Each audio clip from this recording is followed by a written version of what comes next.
Aujourd'hui, nous réalisons une session de formation qui a duré 2 jours. Mais c'est pour étudiants qui sortent dans diverses universités privées et publiques sur la corruption. Alors, comme nous connaissons l'Office politique citoyen et son institution nationale des droits de l'homme, nous sommes conscients de la question de corruption qui entrave jouissance et exercice de droits fondamentaux.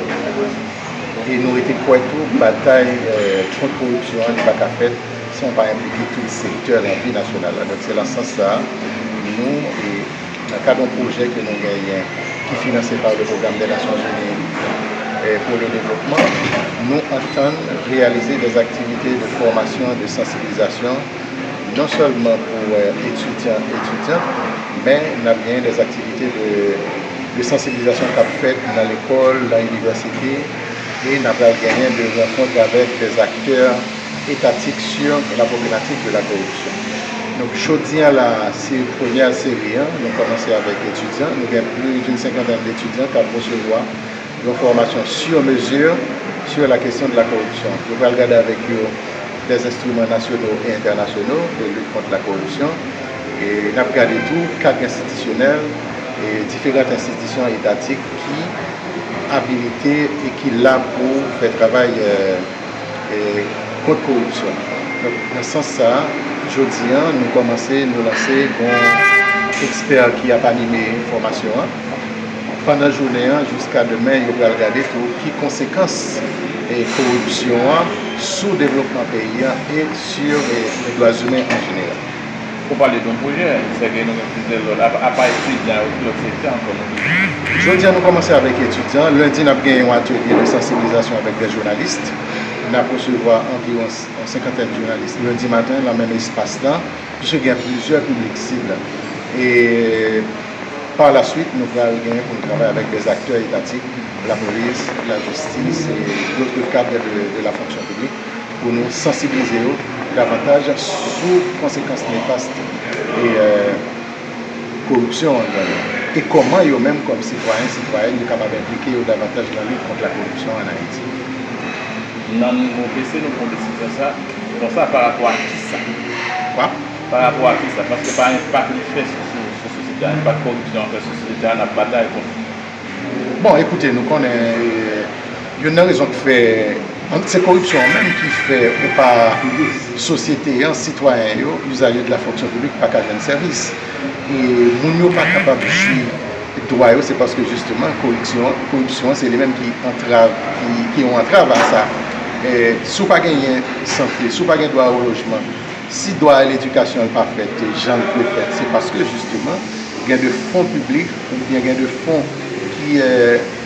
Ou bien aide qui va à payer, ils sont utilisés dans des conditions qui sont inadéquates. C'est-à-dire c'est des fonds qui détournés, mais qui ne pas aller vraiment pour ça qui était destiné. Donc nous-mêmes, nous disons, combat ça, n'est pas seulement un combat pour l'UNCC, ou bien pour l'entité qui travaille dans la lutte contre la corruption. C'est une problématique que toute société a dû embrasser et sortir dans le plus bas niveau. Parce que toujours dit, pas gagner et corrompu si pas un corrupteur. Donc, souriver par exemple au niveau immigration ou à demander un service ou encourager et presser par un monde 15 000 pour ou bien 20 000 50 000 pour faire un passeport pour eux. Les gens ils sont corrompus, mais ou même ou encourager pour favoriser.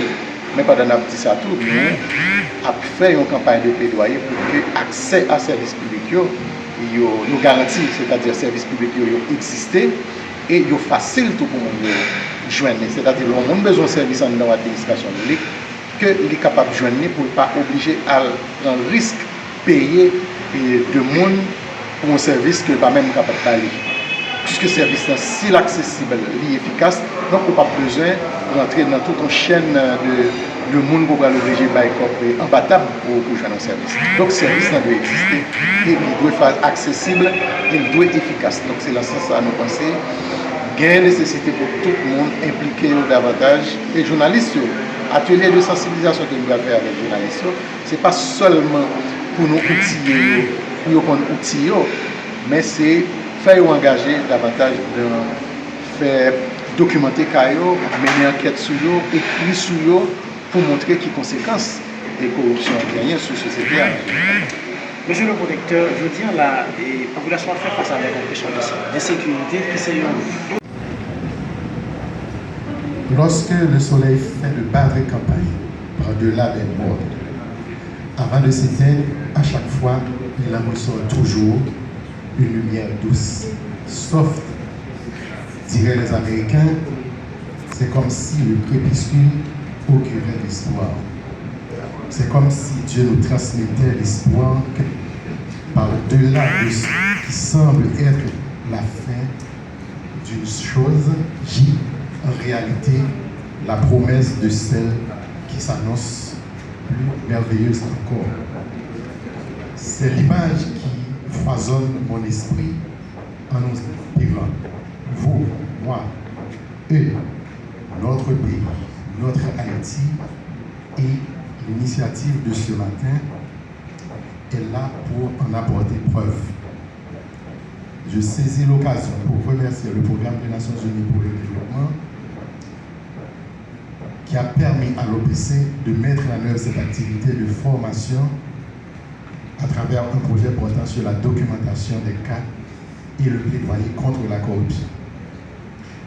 Dans cette dynamique, l'OPC s'engage davantage à promouvoir dans le pays l'instauration du respect des principes de bonne gouvernance pour l'amélioration de l'accès et de la qualité des services publics.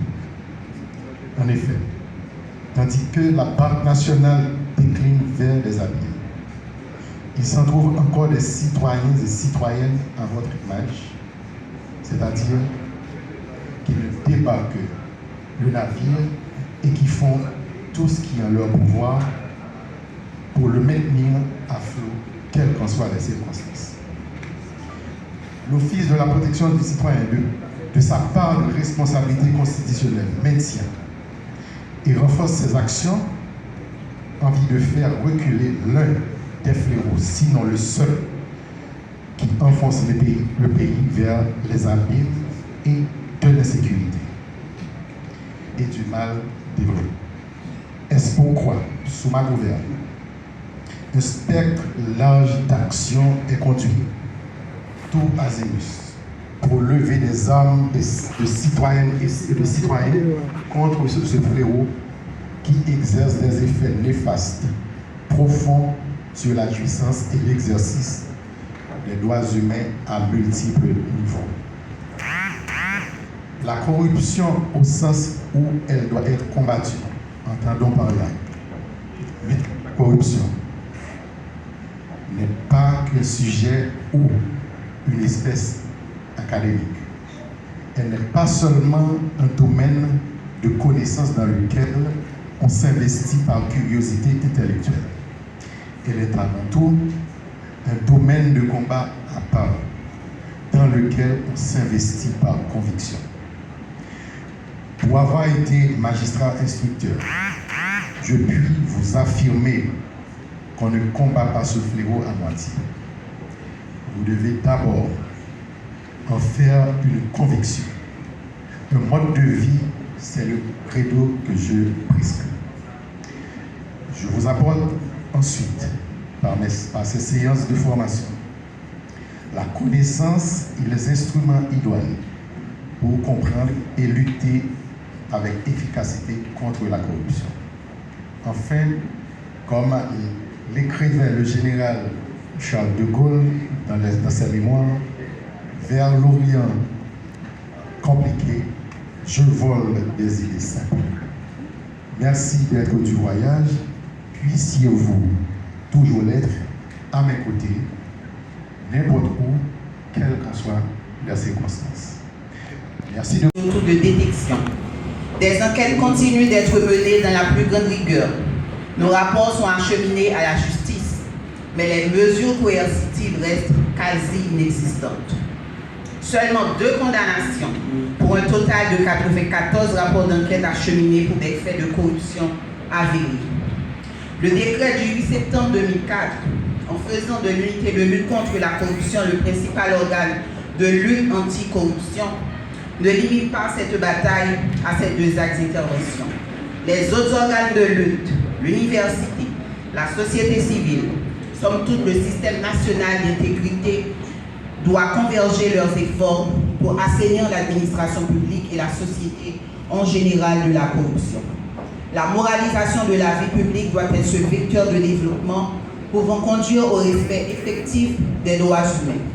Ainsi, l'USCC est en train de tout mettre en œuvre pour doter le pays d'une nouvelle stratégie nationale de lutte contre la corruption pour les 10 prochaines années, après que la première, celle de 2009-2019, soit arrivée à terme 6 années de cela. Toutes les strates de la vie nationale seront consultées à travers une enquête diagnostique sur la gouvernance et la corruption. Les travaux sont lancés et c'est dans cette optique que le comité d'élaboration de cette nouvelle stratégie, composé de représentants de plusieurs institutions étatiques, a été présenté le 18 février dernier. Mesdames, Messieurs, étudiantes, étudiants, ce combat est le nôtre. Ce pays est le nôtre. La lutte contre la corruption est l'affaire de tous. Mes droits, vos droits, les droits de nos enfants, les droits de tout un peuple ne seront effectifs que si on met tout en œuvre pour déraciner ce mal, pour redonner confiance en nos institutions, pour encourager une juste distribution des ressources. Les corrupteurs, les corrompus ne doivent plus être confortables. Leurs actions ne doivent plus être la norme. Je ne saurais terminer mes propos sans saluer cette initiative louable de l'OPC, qui a bien compris la nécessité d'associer les jeunes, les universitaires à la lutte anticorruption en mettant l'accent bien sûr sur le respect des droits humains.